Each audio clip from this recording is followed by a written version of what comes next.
نو پرواز د محشر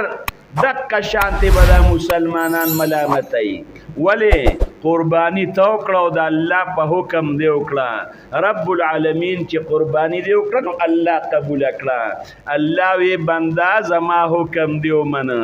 ستا د قربانی سرمن ته میجت نشتا ستا د قربانی غوښو ته میجت نشتا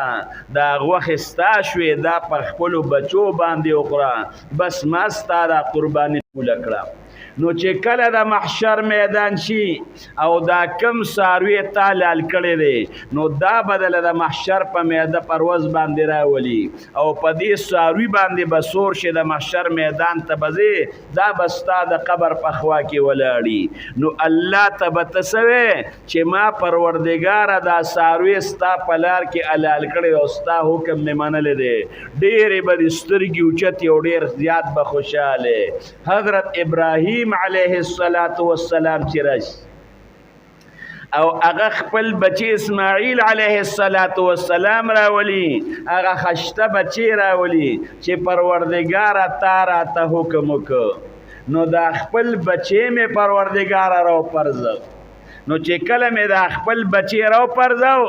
او دې مې علالو نو 14 کاله ورسره مور په دشتو بیابان کې دی بچی سره لوی تیر کړی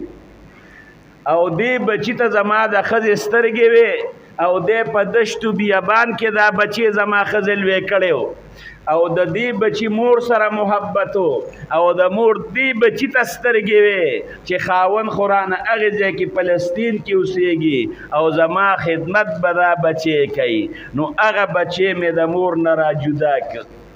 نو چې کله مې هغه بچی راوپرځو په بوډاوالي کې دراله نیازبین بچی پروردګاره را کړی او چې هغه مې حلالو هغه بچی نو ما ته هغه بچی څه وایي ما ته وایي چې بابا مور را سره ډېرې خوارې په دې دشتو بیابان کې کړي دي او زیل وې کړې ما نه تمه وه زما امي او زما مور به ما پسې خپی نو زما دا کمیس ما نه وباسه او دا زما په دې وینو کې وخه چې زما مور زما ویني بیایي او زما په مور باندې به زما سلام وې دغه وخت کې اسماعیل علیه السلام بسوي چې هغه خوږه مور رانه پاتې شوه نن به زما په مرۍ باندې چاړه راښکلي کېږي او لکه د ګډ په شان به لالیږم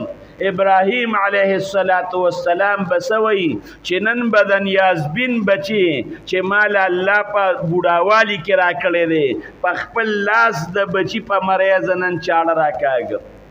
څومره ګران کار دی چې بچی له ډب ورکې نو ماخوتن به د ډوډۍ زړه ته نه کېږي او ابراهیم علیه السلام چې د الله دپاره خپل بچی راوپرځه ویې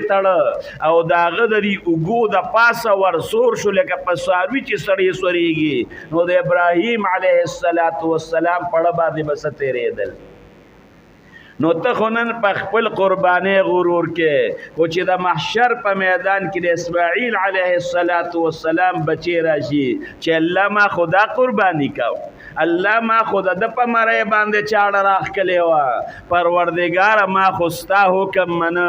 او نیازبین بچی مې الله لو نو هغې ورځ کې چې د خپل ګټ ته وګورې او د خپل ساروي ته وګورې او د ریا نه د ډکې قربانۍ ته وګورې نو سترګې به دې بیا ښکتی الله وی خیر دی د ریا دا ساروي د له قبلوم او وینه بیا لا توی شوي نی چې ستا ګناهونه رب العالمین وی دا به ما بخلي نو هغه بچی اسماعیل علیه السلام هغه بچی اسماعیل علیه السلام هغه لالو او رب العالمین دا هغه بچی بچ کړ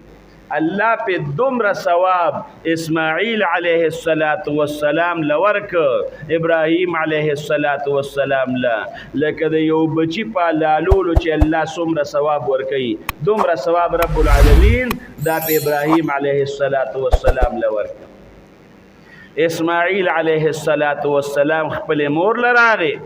او ابراهیم علیه السلام هغه فلسطین او شام ته واپس لاړ